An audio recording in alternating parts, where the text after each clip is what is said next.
Desde el Nuevo Mundo, del autor Yusuke Kishi. Capítulo 1, temporada de hojas nuevas. Parte 5. Nos encontramos con el equipo 3 saliendo mientras nos dirigíamos al patio interior. Realmente pensé que iríamos contra ustedes en la final, le dije a Hiroshi. Lo mismo digo, pensé que ganaríamos, dijo Hiroshi con pesar. Si tan solo esto no hubiera pasado, sostuvo el empujador en forma de herradura. Una gran parte del fondo había sido arrancada. ¿Cómo pasó eso? Uno de los defensores se estrelló contra él por accidente, dijo Hiroshi, pasando el dedo por los bordes rotos. La pelota comenzó a rodar en sentido contrario y nos tomó más de un minuto volver a encarrilarla. Al final, el equipo 2 ganó con 1 minuto y 36 segundos contra 1 minuto 41 segundos. Eso fue tan cruel, ¿no crees? La chica más arrogante de la clase, Misuzu, puso su mano en el hombro de Hiroshi y suspiró. Es su culpa que te hayan golpeado. Bueno, fue un accidente de cualquier modo, ¿qué se le va a hacer?, dijo Hiroshi de manera poco convincente. Ten cuidado, dijo mientras se iba. ¿Quién sabe qué pasará en la final? Escuchar algo así antes de un partido se sintió como una especie de presagio. Empezamos a prestar más atención a todo lo que nos rodeaba. Y cuando vimos al atacante del equipo 2 nos sorprendimos. Está montado en una rueda, Satoru susurró con incredulidad. También lo consideramos y decidimos no hacerlo porque el eje no aguantaría. Qué extraño. No es una mala idea hacer esto con arcilla. Sion entrecerró los ojos frente al atacante. Mira de cerca, es una bola, no una rueda. El cuerpo principal del empujador tenía una bola colocada en la parte inferior. Como solo podías ver la mitad, parecía una rueda. Parece que el cuerpo simplemente está cabalgando sobre la bola. Si algo chocara contra él, no se caería, Satoru dijo calculadamente. Deberían haberlo metido hasta el final. No, si lo meten lo más adentro posible va a ser fácil que entre arena, sería un desastre. Pero incluso como está ahora, creo que se rompería pronto de todos modos, dijo Sion dudoso. Si la arena impide que la bola se mueva, entonces es lo mismo que simplemente empujarla normalmente, ¿verdad? Probablemente solo quieran tener un buen comienzo para romper nuestra defensa, dijo María con calma. Nuestras preguntas fueron respondidas tan pronto como comenzó el partido. 2 de ellos, exclamé sorprendida. Los 2 ases del equipo 2, Ryo y Akira, estaban controlando al empujador. Ryo probablemente estaba operando el cuerpo del empujador para dirigir la bola de mármol, mientras que Akira se concentraba en mantener las 2 mitades juntas y en quitar cualquier cosa que pudiera atascar la rueda de la bola. Tener 2 personas usando su cantus tan cerca es peligroso, por lo que la mayoría de las personas evitaría que varias personas controlen una pieza, pero en este caso los beneficios superan con creces el riesgo. Dado que la bola no creaba mucha fricción contra el suelo, podían moverla suavemente con su cantus. Incluso cuando se movían tan rápido como lo había hecho el equipo 5, tenían un control perfecto sobre la bola de mármol.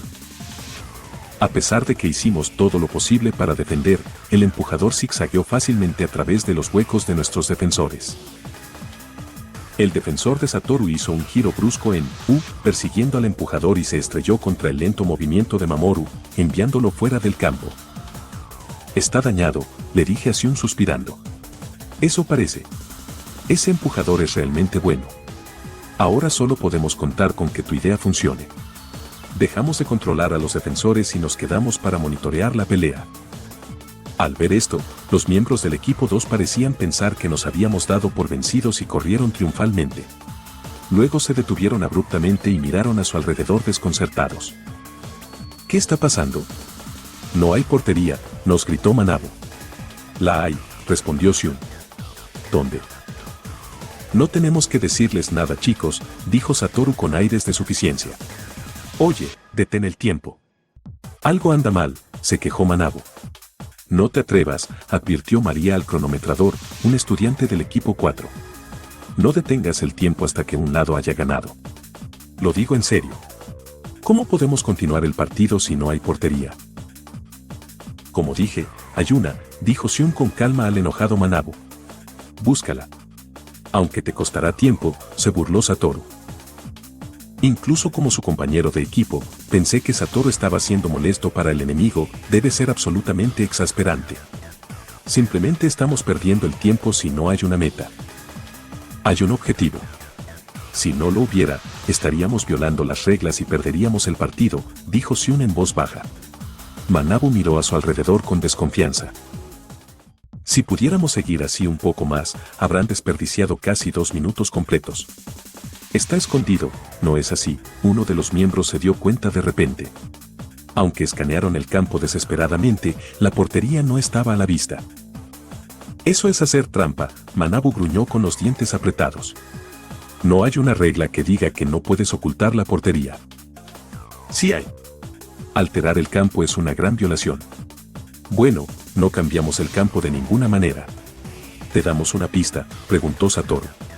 Con miedo de que dejara escapar algo en el calor del momento, lo interrumpí rápidamente. Te diremos el truco más tarde. Pero, ¿no sería mejor que siguieras buscando? Esto está cortando tu tiempo, ya sabes. Manabu miró perplejo, pero volvió a buscar la portería. Incluso si la encontrara ahora, habría pasado más de 1 minuto. Y también era posible que nunca la encontrara.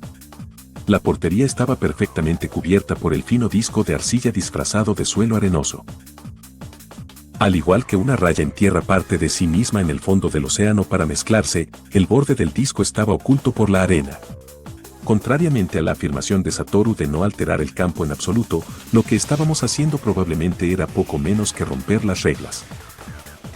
Durante un rato, el equipo 2 empujó la pelota, buscando infructuosamente la portería. Luego, por un golpe de suerte, lograron rodar sobre el disco. Dado que el disco se fabricó justo antes del partido, no estaba debidamente reforzado y no podía soportar el peso de una pelota de 10 kilos. Se partió por la mitad y el balón cayó en la portería. Se rompe con demasiada facilidad, tal como pensábamos. Pero ha cumplido su propósito. Tomaron más de 3 minutos, por lo que será una victoria fácil para nosotros, dijo Satoru con optimismo. A todos nos cautivó su entusiasmo. No había forma de que los defensores del equipo 2 fueran lo suficientemente fuertes como para detenernos durante 3 minutos. Incluso cuando cambiamos de lado y movimos a nuestro empujador al campo, todavía estábamos llenos de confianza. No nos dimos cuenta de que algo andaba mal hasta que el equipo 2 comenzó a acercarse a nosotros en oleadas con más de 10 defensores. Cada persona controlaba al menos 2 y atacaba indiscriminadamente, golpeando implacablemente contra nuestros atacantes. Como había tantos, no pudimos detenerlos a todos. Algunos se colaron y se dirigieron directamente a la pelota. Incluso ante la embestida de los defensores, Seun siguió moviendo el balón hacia adelante con calma. Como todavía teníamos 3 minutos de sobra, no había prisa. Estábamos casi a la mitad del campo, aunque solo había pasado 1 minuto, ya podíamos ver la meta más adelante. Aunque el equipo 2 tenía muchos defensores, eran pequeños y livianos y no tenían la fuerza para evitar que el empujador siguiera adelante. La victoria estaba a nuestro alcance. En ese momento, la pelota se detuvo bruscamente como si estuviera sujeta por una correa. Seun pareció sorprendido. Cuando trató de empujar la pelota con más fuerza, algo sucedió. Un defensor llegó volando desde un lado, pasó el balón y embistió directamente al empujador. Con un sonido alto y claro, como una campana golpeada, pedazos de cerámica volaron por el aire. Todos jadearon. El defensor salió volando del campo y vimos que el brazo izquierdo de nuestro empujador estaba roto. A pesar de que el partido no se había detenido, todos nosotros y los miembros del equipo 2 estábamos congelados en estado de shock. Todos excepto una persona. Otro defensor entró por la misma dirección y empujó el balón. Salió lentamente del campo. ¿Quién hizo eso? Miré por encima de las caras estupefactas del equipo 2 y vislumbré a Manabu sonriendo ampliamente. Instintivamente, me di la vuelta, sintiendo que había visto algo que no debía. Oye, ¿qué diablos estás haciendo?, Satoru gritó furiosamente. Tú solo, ni siquiera se atrevió a decir el resto. Lo siento, fue un accidente, dijo Manabu. ¿Un accidente? Eso es solo una excusa, gritó María. Está bien, detén el tiempo, el príncipe Sol se interpuso entre nosotros. El momento de su aparición fue impecable, probablemente nos había estado observando desde algún lugar. Es desafortunado, pero debido al accidente, el partido final es un empate. ¿Qué? Pero el otro lado violó las reglas, ¿verdad?, Xion dijo con fuerza en una rara muestra de protesta. No, solo fue un accidente. Tanto el equipo 1 como el equipo 2 pueden considerarse ganadores, de acuerdo. Habiendo escuchado lo que dijo el maestro, nadie más se atrevió a quejarse. El torneo que había irritado a toda la clase terminó con esta nota inesperada. No puedo creer esto. Definitivamente lo hizo a propósito, María se enfureció. El equipo 3 incluso nos advirtió antes del partido. Sí, de ninguna manera fue un accidente, dijo Mamoru de acuerdo. Él planeó todo, intervino Satoru. Evitar la pelota, romper el brazo del empujador, todo era parte del plan. ¿No lo cree Xion? Xion se quedó en silencio, con los brazos cruzados. ¿Qué? No me digas que le crees. Xion negó con la cabeza. No, estoy pensando en lo que pasó antes de eso. Antes. El empujador se detuvo de repente, casi como si hubiera golpeado una pared. ¿Estás seguro? Sí. El empujador se sintió realmente extraño. Y no es como si hubiera algo en el suelo que lo detuviera. Nos quedamos sin palabras. Xion tenía los sentidos más agudos de todos nosotros, y no era del tipo que inventaba cosas como esta. En ese caso, la única explicación posible era que alguien había usado su Cantus para detener nuestra pelota. Además de infringir la regla del torneo de usar el Cantus directamente sobre la pelota, el hecho de que alguien hubiera interferido con el Cantus de otra persona, ya lo mencioné antes, fue una flagrante violación del código de ética. Si dos Cantus entraran en contacto entre sí, aparecería un patrón de interferencia arcoíris y el espacio se distorsionaría, creando un entorno extremadamente peligroso. En otras palabras, alguien en el equipo 2 estaba de acuerdo con romper las reglas más fundamentales. Imaginar a una persona haciendo eso era tan perturbador que parecía que el suelo estaba a punto de ceder bajo mis pies. Ese día, nos quedamos en silencio en el camino a casa. Probablemente todos estaban en estado de shock. Pero incluso entonces, no sabíamos la verdadera naturaleza del miedo que se retorcía en nuestro interior. Durante la pubertad, incluso los problemas más pequeños a menudo se sienten como el fin del mundo. Pero nuestras mentes jóvenes e ingenuas no se preocupan por mucho tiempo, pronto olvidamos qué era lo que estaba causando nuestra ansiedad en primer lugar. Además, gracias a un mecanismo de defensa subconsciente que llamamos olvido, cuestiones aún más graves que nos harían cuestionar el mundo en el que vivimos desaparecen de nuestra mente como volutas de humo. Una vez que terminó el torneo de pelota, dirigimos nuestra atención al evento más importante que la Academia Sage realiza cada año, el campamento de verano. A pesar de que el nombre lo hace sonar feliz y despreocupado, en realidad se trata de un campamento de una semana lleno de acción donde los equipos reman por el río Ton y viven en tiendas de campaña sin la supervisión de un adulto. Tuvimos que pedirle a nuestro maestro que aprobara nuestro itinerario para asegurarnos de que no chocara con el horario de otro equipo, pero esa fue la única información que obtuvimos de ellos. Esta sería la primera vez que saldríamos de la barrera sagrada desde nuestra visita al Templo de la Pureza, por lo que todos estaban tan emocionados y nerviosos como si nos hubieran dicho que íbamos a explorar un nuevo planeta. Nuestra anticipación y ansiedad se hicieron cada vez más intensas cada día, y cada vez que nos veíamos, alguien tenía una nueva historia, rumor o teoría que había escuchado sobre el campamento de verano. Aunque ninguna de estas discusiones se basó en hechos, y por lo tanto, no fueron realmente útiles para nuestro viaje, nos distrajeron de nuestras preocupaciones. Y así, el sabor amargo de la conclusión insatisfactoria del torneo de pelota no se demoró mucho en nuestras lenguas. No recordábamos a Reiko Maño, que había estado ausente durante mucho tiempo, ni nos preocupaba el hecho de que otro estudiante, Manabu Katayama, hubiera desaparecido de entre nosotros. Por supuesto, esta falta de pensamiento en sí misma es una prueba innegable de que nuestros recuerdos estaban siendo meticulosamente y hábilmente manipulados. Saki, rema correctamente, se quejó Satoru por 30ª vez. Lo estoy haciendo correctamente, tú eres el que no está cooperando, le respondí por 30ª vez. Las canoas canadienses son operadas por un par de remeros sentados en línea y moviéndose en tándem, pero si sus movimientos no estuvieran sincronizados correctamente, podrían remar para siempre y nunca llegar a ninguna parte. Lo que eso significaba era que Satoru y yo, asociados por sorteo, éramos la peor pareja imaginable. Hombre, ¿por qué ese par es tan diferente de nosotros? Desde nuestra perspectiva, María y Mamoru estaban en perfecta armonía. A pesar de que solo tuvimos una conferencia de 2 horas sobre cómo operar la canoa el día anterior, parecía que habían sido socios durante años. No solo eso, sino que Mamoru tuvo suficiente tiempo libre para entretener a María con arcoíris que hizo con el rocío de la estela del bote. Obsérvalos con atención. Mamoru está igualando su velocidad con María. Como la persona que está delante no puede ver lo que sucede detrás, depende de la segunda persona adaptarse a la primera. Pero María en realidad está remando correctamente. Sigues mirando el paisaje y te olvidas de remar. Satoru continuó refunfuñando falsas acusaciones. La brisa de principios de verano que fluía por la amplia extensión del río se sentía maravillosamente fresca. Dejé de remar por un momento y me quité el sombrero, dejé que el viento jugara con mi cabello. La toalla alrededor de mis hombros ondeaba como una capa, exponiendo la parte de atrás de mi camiseta sudada para que el viento la secara. Llevar el chaleco salvavidas de goma era una tortura, pero era una precaución necesaria. A lo largo de la orilla del río había matas de juncos, y los chirridos del carricero común se podían escuchar desde adentro. De repente, sentí que la canoa ganaba velocidad y se deslizaba suavemente hacia adelante. Por un segundo pensé que Satoru había visto su error y estaba remando con todas sus fuerzas. Pero por supuesto que no era eso. Miré hacia atrás y lo vi apoyado en el costado del bote, con una mano debajo de la barbilla y la otra arrastrándose en el agua. ¿Qué estás haciendo?, pregunté seriamente. Miró hacia arriba.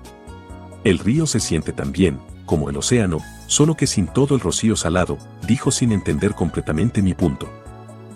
¿No fuiste tú quien dijo que debemos llegar tan lejos como podamos sin depender de nuestro cantus?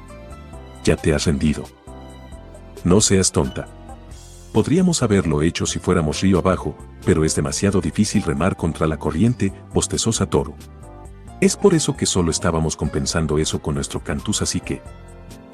Si vas a tomarte todas esas molestias, ¿por qué no usar tu cantus para impulsar el bote en primer lugar? De todos modos, siempre podemos remar en el camino de regreso. No tenía sentido discutir con Satoru cuando ya estaba en modo perezoso. Volví mi atención al paisaje. Mirando de cerca a María y Mamoru juntos, y a Shun remando solo, me di cuenta de que sus cantus estaban haciendo más que simplemente cancelar la fuerza del río que se precipitaba contra ellos. Parece que es solo la naturaleza humana tomar el camino más fácil. Shun nos saludó desde la orilla del río y señaló los juncos con su remo. Las otras 2 canoas cambiaron de rumbo y se dirigieron hacia él. Mira, un gran nido de carricero. El pequeño nido estaba construido a poca altura, de modo que podía ver dentro de él si me paraba en la canoa. La canoa se mecía de un lado a otro. Satoru se agarró a los lados para mantener el equilibrio y lo miró. Vaya, realmente lo es. Pero... el nido tenía unos 7 u 8 centímetros de diámetro, apoyado cuidadosamente sobre 3 gruesos juncos. Dentro había 5 huevos pequeños con manchas marrones. ¿Realmente es un nido de carricero? Podría ser el de un pajarero, ¿verdad? Para ser honesto, no pude, y todavía no puedo, notar la diferencia entre los dos. El pajarero recibe su nombre del hecho de que construye su nido en campos de hierba plateada, pero en realidad, lo hace más a menudo entre juncos cerca de las orillas de los ríos. Es genial, dijo Satoru desde su asiento. Los pajareros tienen que hacer muchos nidos, además de que no crían a sus crías, por lo que sus nidos siempre tienen un aspecto tosco. ¿Ves cómo este nido está en un lugar que es difícil de ver desde arriba? La mayoría de los nidos de pajarero están realmente expuestos. Además, se nota fácilmente por la forma en que se ven los bordes del nido, agregó Shun. Los carriceros se paran en el borde para cuidar a las crías, por lo que los bordes son planos, mientras que los pajareros simplemente lo dejan como está una vez que está terminado, por lo que los bordes son puntiagudos. Además, los carriceros a veces usan sus propias plumas para hacer el nido. No hace falta decir que los nidos de pajarero no tendrán plumas. Dado que los niños a menudo usan huevos de pajarero falsos para gastar bromas a las personas, no era de extrañar que estuvieran tan bien informados sobre esto. A pesar de que ninguno de nosotros había estado interesado en esas cosas malolientes. Tomamos nota de donde encontramos el nido junto con una ilustración simple del mismo, y continuamos nuestro camino. El campamento de verano no era solo juegos y diversión. Era parte de nuestra colocación para los cursos de ciencias, por lo que cada equipo tenía que investigar durante el campamento y presentarlo cuando regresaran. El nuestro era un tema muy vago llamado especies alrededor del río Ton.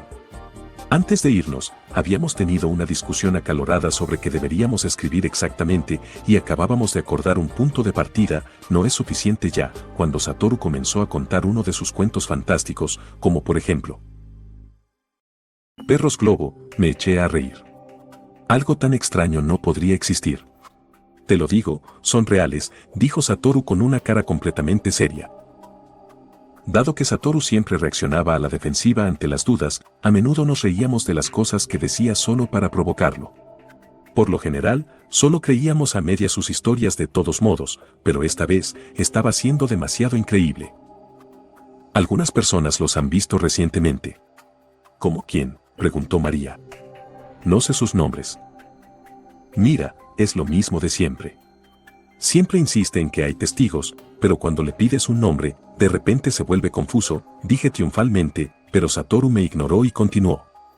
¿Por qué le gustaba tanto engañar a la gente? Si escucharas su nombre, probablemente sabrías quién es. Dijo que se encontró con un perro globo al pie del monte Tsukuba. Para que fue hasta el monte Tsukuba, María se enamoró de la historia de Satoru, se da diplomada, olvidándose por completo del problema de quién era el testigo. Un trabajo para la Junta de Educación, como una encuesta o algo así. Obviamente no les cuentan a los niños todos los detalles.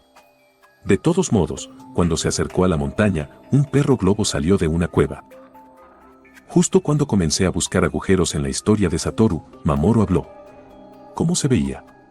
Era del tamaño de un perro, completamente negro, con un torso gordo. Su cabeza era apenas la mitad del tamaño de la de un perro normal y colgaba tan bajo que casi tocaba el suelo. ¿Es eso realmente un perro? ¿Quién sabe? Puede que no lo sea. No parece particularmente peligroso, dijo María. Sí. Pero si se enoja, su cuerpo se hincha como un globo para advertir a su enemigo que se mantenga alejado. Pero si lo provocan aún más, se infla más y más grande hasta que explota, ¿verdad? Eso realmente no te suena tonto, lo interrumpí, pero Satoru cambió de táctica en un instante. Pero ese es el problema. ¿No desafía completamente el sentido común? Si quisieras engañar a un montón de gente, se te ocurriría algo más creíble, ¿verdad? Me vinieron a la mente un montón de objeciones, pero me quedé callada. Si dijera algo, significaría que estaba aceptando su ridícula historia. Aún así, parece que Satoru sintió que me tenía. Escuché que los perros globos son mensajeros de Dios, pero para mí son solo animales normales. Hay muchos animales que tratan de hacerse más grandes cuando se les provoca, los perros globos son solo un ejemplo extremo. Cuando explote, es probable que el enemigo muera, o al menos quede gravemente herido, dijo. Xiun, que había estado escuchando en silencio hasta ahora, habló. Aún así, suena increíble. ¿Por qué?, Satoru preguntó hoscamente. ¿Por qué si esto realmente sucediera, no morirían los perros globo antes que sus enemigos? Se extinguirían en poco tiempo. Era un punto simple pero irrefutable. Satoru se cruzó de brazos y fingió contemplar el problema, pero estaba seguro de que no se le ocurriría nada. Justo cuando parecía que tenía razón, comenzó a hablar como si nunca hubiera habido una interrupción en la conversación. Bueno, después de conocer al perro globo, también vio a un minociro malvado. Casi me caigo de mi asiento. ¿Qué quieres decir con, bueno? ¿Hola? ¿Qué pasó con el problema del perro globo? Retrocedió cuando vio que se hinchaba, para que no explotara. Pero quién sabe, tal vez todo el asunto de la explosión sea falso de todos modos, dijo Satoru, tratando de escabullirse de la conversación como un lagarto que muda su cola. Y luego, mientras subía el monte Tsukuba, se encontró con un minociro malvado, abrió mucho los ojos en señal de sorpresa. ¿Es eso lo mismo que un falso minociro?, Mamoru preguntó. Sí, a primera vista parece un minociro, pero si miras detenidamente, son completamente diferentes. ¿Pero por qué es malvado?, María preguntó frunciendo el ceño. Las personas que se encuentran con un minociro malvado mueren en poco tiempo. ¡Qué absurdo! Entonces, ¿cómo murió ese tipo? No lo hizo, ¿verdad? Probablemente lo hará pronto, dijo Satoru sin pestañear.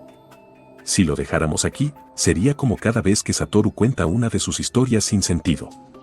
Pero Xiun hizo una propuesta sorprendente. ¿Por qué no hacemos esto para nuestro informe del campamento de verano? Lo del Minociro malvado. Me sorprendió. Eso, perros globo y otras criaturas. Esta es una oportunidad única, así que quiero saber si existen o no. Eso suena interesante, coincidieron María y ellos de inmediato. Esperen chicos, ¿saben siquiera lo que están diciendo? Si te encuentras con un Minociro malvado morirás. Como era de esperar, Satoru estaba haciendo todo lo posible para disuadirnos de esta idea, por temor a que sus mentiras quedaran expuestas. Nadie va a morir, se rió María. Pero, ¿cómo vas a atrapar uno? Olvidé mencionarlo, pero el Cantus no funciona en ellos. ¿Qué quieres decir? ¿Quién sabe lo que estaba diciendo por desesperación? Todos nos giramos para mirarlo. No estoy muy seguro. Explícalo de todos modos. Al final, Satoru se rindió a nuestra andanada de preguntas. Así que se decidió nuestro tema de investigación del campamento. Pero pensando racionalmente, no hay forma de que puedas encontrar tantos animales raros. Así que decidimos mantener el tema originalmente vago, especies alrededor del río Ton, de modo que en el caso de que no pudiéramos encontrar nada, pudiéramos escribir sobre minociros normales, pajareros y cosas por el estilo. Volvamos al campamento de verano. Menos de 10 minutos después de encontrar el nido de carricero, dejé escapar un pequeño grito. ¡Miren! Allí hay un nido enorme. Por alguna razón, Xion arqueó las cejas con duda. Parece un abetoro amarillo. Sí, uno así de grande probablemente lo sea, asintió Satoru. Era raro que tuvieran la misma opinión, lo que de alguna manera hizo que esto fuera más creíble. Pero está bastante toscamente construido. Las 3 canoas convergieron alrededor del nido. Se asentó mucho más bajo que el nido de carricero, pero estaba bastante expuesto en algunas áreas. Cualquier animal con visión aguda sería capaz de verlo desde la orilla opuesta. Xion medio se levantó de su asiento y se asomó al nido. Hay 5 huevos. Mi corazón se aceleró momentáneamente cuando mi hombro desnudo rozó el de Xion cuando nuestros botes se detuvieron uno al lado del otro. Pretendí estudiar los huevos con cuidado. Los abetoros amarillos son los más pequeños de la familia de las garzas, pero aún así son mucho más grandes que el carricero del tamaño de un gorrión. Su nido era casi el doble de grande y los huevos eran como huevos de gallina en miniatura azulados. Xion sacó un huevo del nido y lo miró fijamente. Su mandíbula cayó. Vaya, eso es sorprendente. Aunque medio lo esperaba. ¿Qué? Saki, espera. Recogió el huevo entre 2 dedos delgados y lo dejó caer en la palma de mi mano. Se sentía agradablemente fresco, como cerámica. ¿Qué tiene de malo? No lo entiendes, cogió otro huevo y se lo arrojó a Satoru. Me sorprendió lo bruscamente que los estaba tratando. Espera, ¿qué estás haciendo? Esas pobres crías. Ah, Xion sonrió levemente. Son falsos. Miren de cerca. Eligió otro y lo puso encima de una roca cercana. Antes de que pudiera parpadear, lo aplastó con una paleta. La cáscara se fracturó y no reveló clara ni yema, sino un grumo negro y fétido. Aún más sorprendente, una estructura parecida a un cuerno comenzó a brotar de él, ramificándose en todas las direcciones. ¿Qué es eso? La mano del diablo. Han oído hablar de eso, ¿verdad? En realidad no lo había oído. Apreté una espiga con la punta de mi dedo, se sentía tan delgada como el papel. Ten cuidado, los bordes son muy afilados. La mano del diablo tenía venas saliendo de su núcleo que le daban elasticidad. Y como dijo Xion, era afilado, con púas que sobresalían por los bordes. Por lo general, está doblado dentro del huevo, pero cuando se rompe la cáscara se sale. ¿Por qué? Satoru respondió detrás de mí, si una serpiente rata o una serpiente rosario se lo come, el huevo explotará en su estómago. Y cuando trata de toser de nuevo, las púas se clavarán más profundamente en el estómago y finalmente lo abrirán. Luego, el veneno dentro de la parte maloliente negra se filtrará en el cuerpo de la serpiente. ¡Qué espantoso! Las serpientes rosario han evolucionado para comer huevos exclusivamente, asaltando nidos y comiendo todos los huevos a la vez, digiriéndolos más tarde. Su nombre proviene de la forma en que se ven después de atiborrarse de huevos. Si uno lograra comer múltiples huevos falsos, solo puedo imaginar cuán terribles serían las consecuencias. Los huevos no traían vida, sino muerte segura. Saqué mi cuaderno e hice un boceto rápido del huevo falso. Hay muchos huevos de carricero falsos en Penguin, pero esta es la primera vez que veo un huevo de abetoro falso, dijo Satoru con asombro, sosteniendo el huevo falso hacia el sol. Para poner un huevo de este tamaño, el ave debe ser bastante grande, ¿verdad? No. Es del mismo tamaño que un pajarero, dijo Xiun. ¿Cómo lo sabes? Satoru lo miró. Xiun señaló con la barbilla algo frente a nosotros. Lo que vimos nos sorprendió. Había una carita diminuta asomándose a nosotros desde la espesura de los juncos. Parecía el de una garza, con el pico lleno de hierba seca.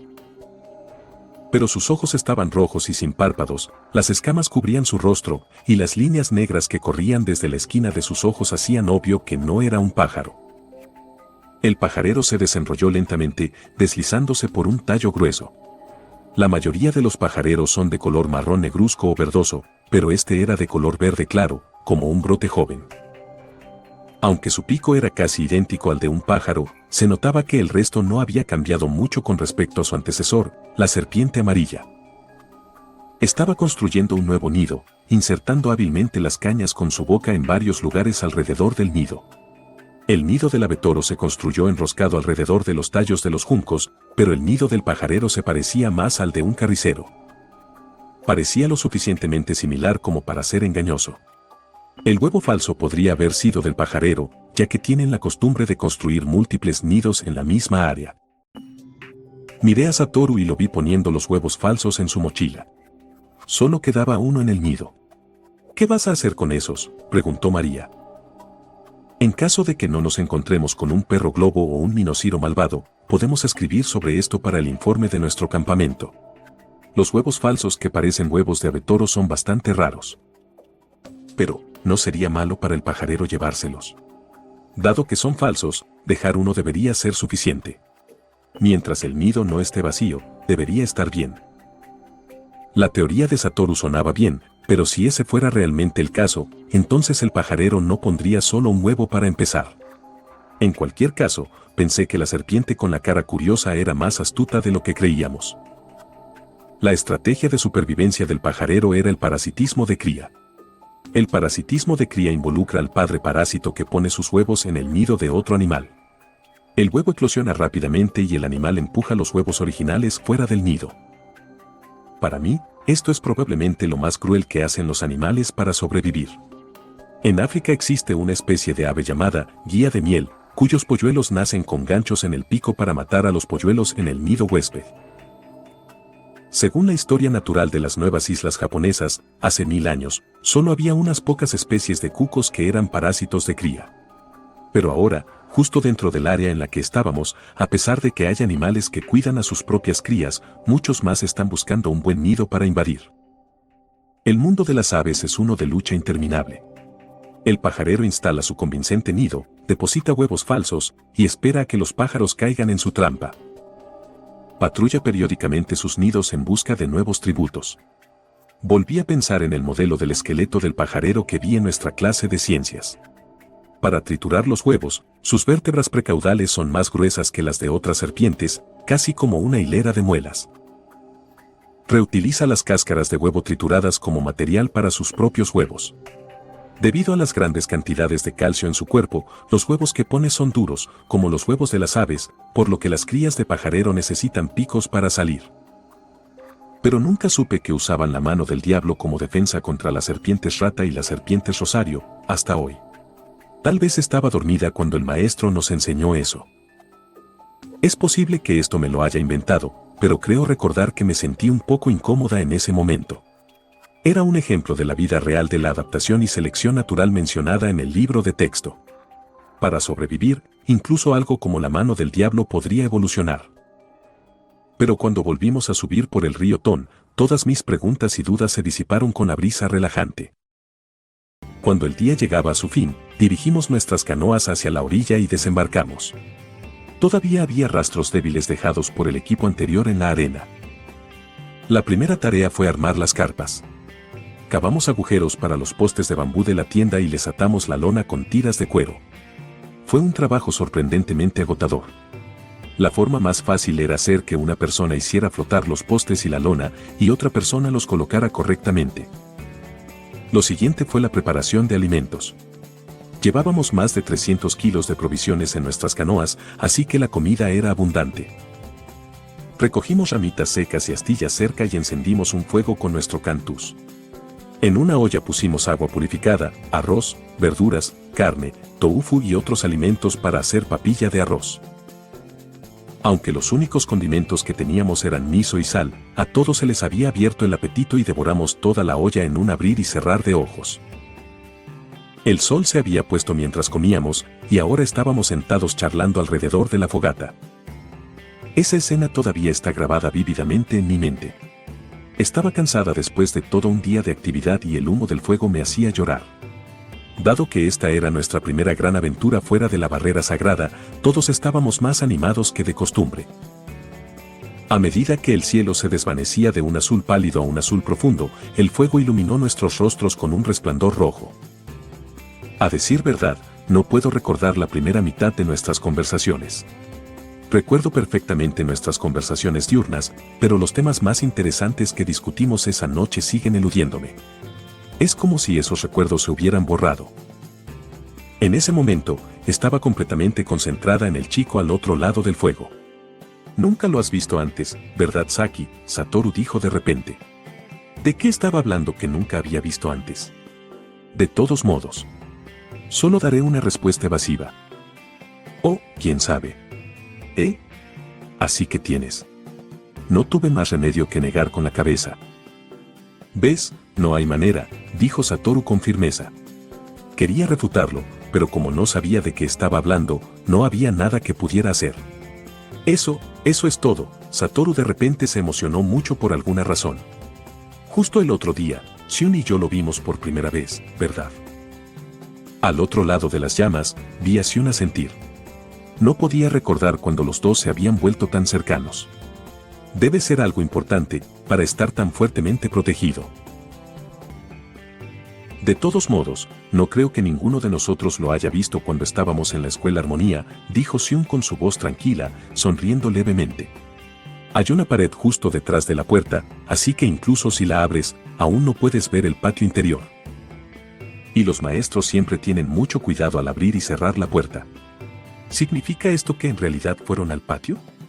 Me sorprendió su atrevimiento. El patio interior era una plaza rodeada de edificios por todos lados, como el de la escuela Armonía, y aunque a los estudiantes no se les prohibía explícitamente entrar, no había ventanas que miraran hacia adentro y la gente generalmente no tenía ganas de entrar de todos modos. Pero 2 veces tuve la oportunidad de echar un vistazo mientras el príncipe Sol abría la puerta. Y la imagen de los pernos en el interior está grabada en mi mente. ¿Cómo se habrían visto las cerraduras hace 1000 años? No lo imagino. Solían ser solo piezas de metal con muescas y gradualmente se volvieron tan sofisticadas como los engranajes de un reloj. Pero en nuestro tiempo, son muy pocos los lugares que necesitan cerraduras, por lo que sus diseños han vuelto a ser cada vez más sencillos. En el interior de la puerta había una docena de pequeños cerrojos dispuestos radialmente. No podías ver dónde estaban desde el exterior, por lo que la única forma de abrir la puerta era tener una imagen con todos los lugares dibujados en ella o recordarla de memoria y abrirla con tu cantus. Y luego, me quedé atento mientras Shun abría la puerta. Nos deslizamos adentro y cerramos la puerta. Conteniendo la respiración, nos dirigimos hacia la segunda pared. Satoru hizo una pausa para lograr un efecto dramático, mirando a nuestro alrededor. ¿Qué había ahí?, preguntó María. Adivina, sonrió Satoru. No más tumbas como en el patio de la escuela Armonía, yo dije. Los ojos de Mamoru se abrieron como platos, no habiendo escuchado esa historia antes. ¿Qué? ¿Hay tumbas allí? No, solo fue una historia que escuché. Deja de intentar ser todo misterio. ¿Qué había ahí? Más o menos lo mismo que vi en la escuela Armonía, respondió Shun. Hay algunas plantas, pero la mayor parte del patio está vacío. En el otro extremo hay una hilera de 5 almacenes de ladrillo con pesadas puertas de madera. ¿Has mirado dentro?, preguntó María. Íbamos a hacerlo, pero nos dimos la vuelta, dijo Satoru. ¿Por qué? Había un olor realmente asqueroso que salía de ellos, así que no queríamos abrirlos. Dado que Satoru siempre estaba contando historias realmente exageradas con toneladas de detalles superfluos, escucharlo decir algo tan vago como esto en realidad hizo que nos interesáramos más. ¡Qué olor asqueroso! Es un olor muy fuerte, algo así como el amoníaco. ¿Entonces quieres decir que todos eran baños? Satoru no respondió a mi broma. No solo eso. No estoy exactamente seguro, pero pensé que también podía escuchar voces provenientes de ellos, dijo Xion. ¿Qué tipo de voces?, pregunté, a pesar de que me estaba asustando. No lo sé, pero a mí me sonaron como gritos de animales. Esto tenía que ser una historia que inventaron para asustarnos. Pero incluso mientras pensaba eso, un escalofrío me recorrió la columna vertebral. No hablamos de eso por el resto de la noche. Como teníamos que madrugar al día siguiente, deberíamos habernos ido a dormir, pero todos queríamos un poco más de aventura. De la nada, Mamoru sugirió que fuéramos en canoa por la noche. María asintió de inmediato. Al principio, estaba un poco preocupada por remar río abajo con solo la luz de las estrellas para guiarnos. Era un miedo instintivo de no poder ver lo que me rodeaba. Pero sería aún peor ser el único que se quedara atrás, así que decidí unirme. Tiramos pajitas para ver quién tenía que quedarse atrás para vigilar el fuego, porque si se apagaba nos perderíamos en la oscuridad. Olvidé mencionar que habíamos nombrado nuestras canoas. La mía y de Satoru era Sakuramasu 2, la de María y Mamoru era Hakuren 4 y la de Xion era Kamurochi 7. Marcamos las pajitas con el extremo afilado de una bellota y lo dejamos a la suerte. Xion y yo estábamos en Hakuren 4 y María y Mamoru estaban en Sakuramasu 2. Desafortunadamente para él, Satoru se quedó para hacer guardia. Esto es una tontería, se quejó Satoru, sin saber cuándo rendirse. Siempre decía que la última del lote era la de la suerte, y esto es lo que obtuvo a cambio. Podrías verla diferente si miraras dentro de la lata. Claro, pero nadie miró, respondió María con calma. En realidad no había necesidad de mirar al fondo. Si prestaste atención, podrías notar que las pajitas marcadas y sin marcar se levantaron de manera un poco diferente. Satoru se sentó junto al fuego de mal humor cuando salimos del campamento. No mires el fuego, dijo Xion. ¿Por qué? ¿Nadie te lo ha dicho nunca? Esa es la regla número 1 para el canotaje nocturno. Tienes que acostumbrar tus ojos a la oscuridad lo antes posible o no podrás ver nada.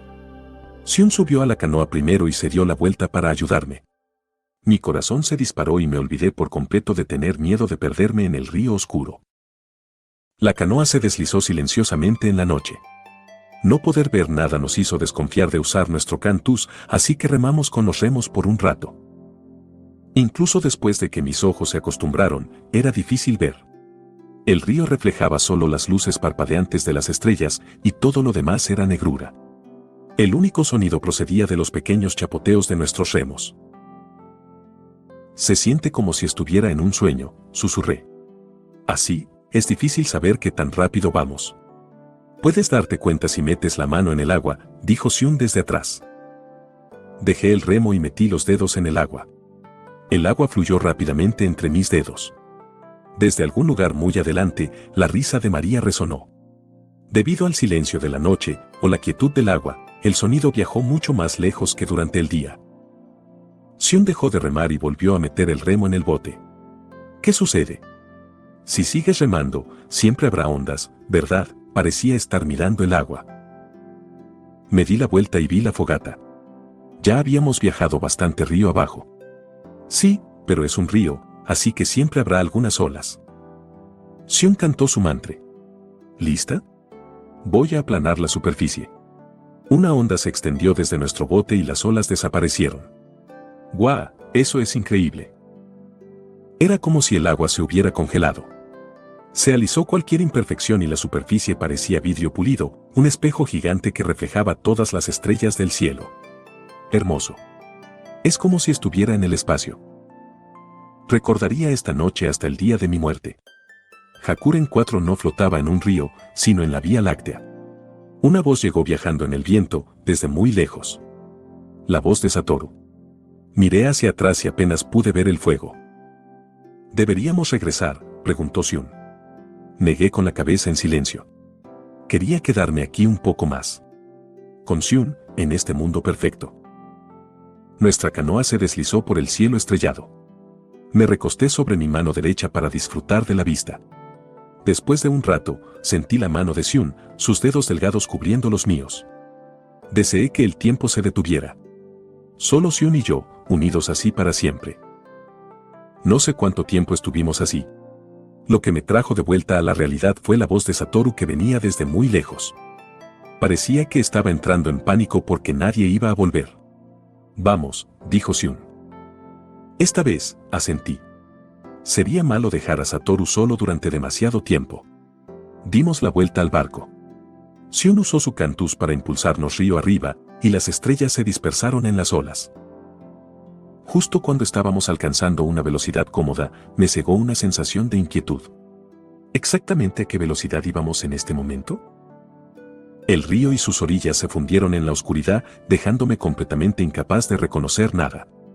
En una situación en la que nuestros sentidos fallan, ni siquiera tener los poderes divinos del cantus podría disipar nuestra inquietud. Entonces, un pensamiento vino a mí.